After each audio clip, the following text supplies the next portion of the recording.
ಸಿದ್ದರಾಮಯ್ಯನವರು ತಮ್ಮ ಬೆಂಬಲಿಗರನ್ನು, ತಮ್ಮ ಸಪೋರ್ಟ್ ಗ್ರೂಪನ್ನು ಪ್ರೊಟೆಕ್ಟ್ ಮಾಡ್ಕೊಳ್ತಾ ಇಲ್ಲ ಅನ್ನುವ ಚರ್ಚೆ ಪಕ್ಷದಲ್ಲಿದೆಯಾ? ಕೆ ಎನ್ ರಾಜಣ್ಣ ಅವರ ವಜಾ ಆಯಿತು, ಸನ್ನಿವೇಶ ಮತ್ತೆ ಮೆಲಕ್ಕೆ ಹಾಕೋದೇನು ಬೇಡ, ಅವ್ರಾಗ ರಾಜೀನಾಮೆ ಕೊಡ್ತೀನಿ ಅಂತ ಬಂದರು, ಇಲ್ಲ ವಜಾನೇ ಮಾಡ್ಬೇಕು ನಿಮ್ಮದು ಅಂಥೇಳಿ ವಜಾ ಮಾಡಿದ್ರು ಸಿದ್ದರಾಮಯ್ಯನವರ ನಿಷ್ಠರು.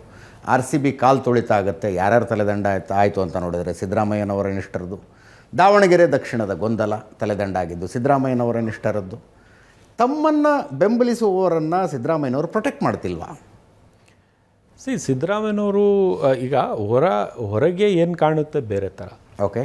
ಒಳಗಡೆ he is one of the tallest leader of Congress party. ಅವರೇ ಚೀಫ್ ಮಿನಿಸ್ಟರ್ ಇದ್ದಾರೆ. ಯಾವುದೇ ತೀರ್ಮಾನಗಳಲ್ಲಿ ಓಕೆ ಅವರ ಒಪ್ಪಿಗೆ ಇಲ್ಲದೆ ತೀರ್ಮಾನಗಳಾಗೋದು ಸಾಧ್ಯ ಇಲ್ಲ. ಅರ್ಥ ಆಯ್ತಲ್ಲ? ಬೆಂಬಲಿಗರು ವಿರೋಧಿಗಳು ಅಂತ ಪಕ್ಷದಲ್ಲಿ ಇಲ್ಲ, ಇಷ್ಟು ಮಾತ್ರ ತಿಳ್ಕೊಳ್ಳಿ.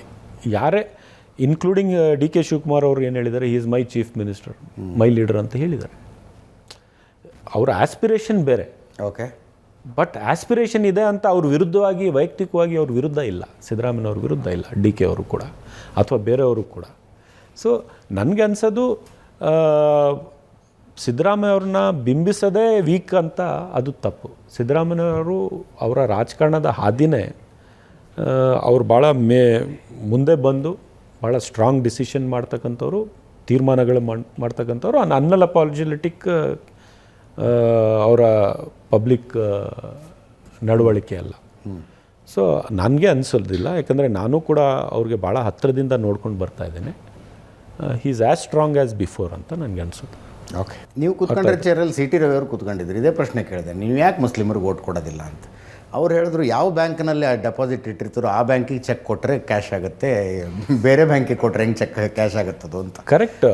ನೀವು ಬನ್ನಿ ಓಟ್ ಹಾಕಿ ನಮಗೆ, ಅವಾಗ ಟಿಕೆಟ್ ಕೇಳಿ ಕೊಡೋಣ ಅಂತ. ಆಯಿತು, ನೀವು ನಮಗೆ ಮನುಷ್ಯರಾಗಿ ನಡ್ಕೊಂಡಿರ್ತಾರೆ ನಮ್ಮ ಜೊತೆಗೆ, ನಮ್ಮ ವಿರುದ್ಧ ದ್ವೇಷವನ್ನು ಕಾರದೇ ಇದ್ದರೆ, ನಮ್ಮ ವಿರುದ್ಧ ಸಂಚನ್ನು ನಡೆಸದೇ ಇದ್ದರೆ, ನಮ್ಮ ವಿರುದ್ಧ ಯಾವ ವಾತಾವರಣವನ್ನು ನೀವು ಸೃಷ್ಟಿ ಮಾಡ್ತಾಯಿದ್ದೀರಿ ಈ ಸಮಾಜದಲ್ಲಿ. ಯಾಕಂದರೆ ನೀವು ಅಲ್ಪಸಂಖ್ಯಾತರನ್ನ ವಿಲನ್ ಮಾಡದೇ ಇದ್ದರೆ BJPಯವರು ಬಹುಸಂಖ್ಯಾತರ ಓಟೇ ತೊಗೊಳಕ್ಕಾಗಲ್ಲ ಅಂತ ಅವ್ರು ತಿಳ್ಕೊಂಡಿರೋದು. ಇವತ್ತಿಗೂ ಕೂಡ ಸೆಕ್ಯುಲರ್ ಪಾರ್ಟೀಸು ಅಷ್ಟೇ ಹಿಂದೂ ಸಮುದಾಯದ ಓಟ್ ತಗೋತಾ ಇದ್ದಾವೆ.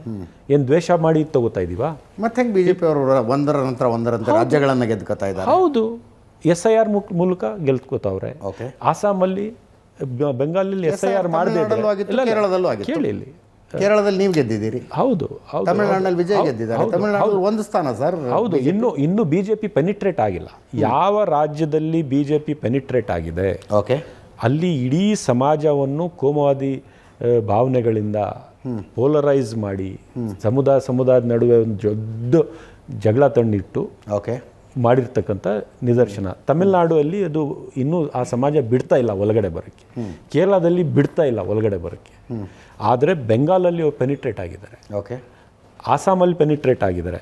ಇಷ್ಟೆಲ್ಲ ಬಲಿಷ್ಠ ನಾಯಕತ್ವ ಅಂತ ಹೇಳ್ತಾರೆ, ಇಷ್ಟೆಲ್ಲ ನಾವೇ ಎಲ್ಲ ಒಂದು ವಿಶ್ವಗುರು ಅಂತ ಹೇಳ್ತಾರೆ, ಏನೇನೋ ಹೇಳ್ತಾರಲ್ಲ BJP ಬಗ್ಗೆ, ದೊಡ್ಡ ಸಂಘಟನೆ ಪ್ರಪಂಚದಲ್ಲಿ. ಅಷ್ಟೆಲ್ಲ ಮಾಡಿದ್ರು SIR ಇಲ್ಲದೆ ಇದ್ರೆ ಬೆಂಗಾಲ್ ಗೆಲ್ಲಕ್ಕಾಗ್ತಿರ್ಲಿಲ್ಲ BJPಗೆ.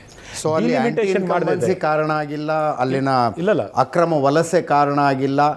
ಬೆಂಗಾಲ್ ಹಿಂದಿನ ಕತೆ ಬಿಟ್ಬಿಡಿ, ದೇಶದ ಸ್ವಾತಂತ್ರ್ಯ ಬಂದಾಗ ಎಂಥ ಶ್ರೀಮಂತ ರಾಜ್ಯ ಆಗಿತ್ತು, ಈಗ ಹೆಂಗಾಗಿದೆ ಅನ್ನೋದ್ರ ಮೇಲೆ ಡಿಪೆಂಡ್ ಆಗಿಲ್ಲ.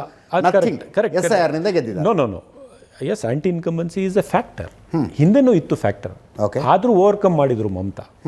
ಬಟ್ SIR ಮಾಡಿದ ನಂತರ ಅವ್ರನ್ನ ಭಾಳ 150 ಕ್ಷೇತ್ರಗಳಲ್ಲಿ SIR ಇಂದ ಫಲಿತಾಂಶಗಳು ಬದಲಾವಣೆ ಆಗಿದೆ. ಈ ಆಸಾಮ್ ಗೆದ್ದಿಲ್ಲ, ಡಿಲಿಮಿಟೇಷನ್ ಮಾಡದೇ ಇದ್ದರೆ, ಕ್ಷೇತ್ರ ಮರು ವಿಂಗಡಣೆ ಮಾಡದೇ ಇದ್ದರೆ ಈ ಬಾರಿ ಗೆಲ್ಲಕ್ಕೆ ಆಗ್ತಿರ್ಲಿಲ್ಲ. ನಾನು ಏನು ಹೇಳಕ್ಕೆ ಹೊರಟಿದ್ದೀನಿ ಅಂದರೆ, ನೀವು ಸ್ಟ್ರೇಟ್ ಗೆಲ್ಲಕ್ಕೆ ಆಗ್ತಾ ಇಲ್ಲ. ಓಕೆ, ನೀವು ಎಲ್ಲರಿಗೂ ಒಗ್ಗೂಡಿಸಿ ಒಂದು ಒಳ್ಳೆ ಮಾತು ಹೇಳಿ, ಪ್ರೀತಿ ವಿಶ್ವಾಸದ ಮಾತು ಹೇಳಿ BJP ಗೆಲ್ಲಕ್ಕಾಗುತ್ತಾ? ಆಗಲ್ಲ. ಅವ್ರ ದ್ವೇಷಕಾರೇ ಗೆಲ್ಲಬೇಕು.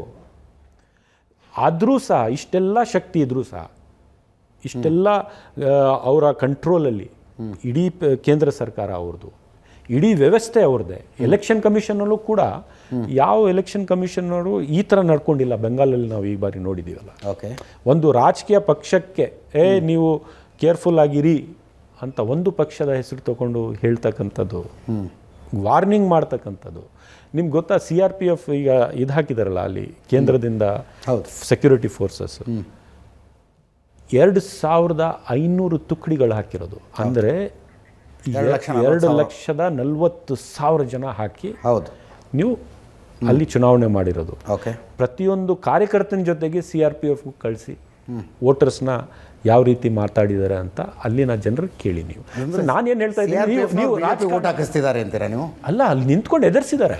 ಹೌದು, ಎದುರಿಸಿದ್ದಾರೆ.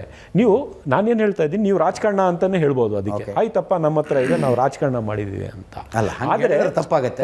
ಆದರೆ ಕೆಲವರು ಹೇಳ್ತಾರೆ ಇಲ್ಲ ನೀವು ಅಂತ ಹೇಳಿ. ನರ್ಸದವರೇ,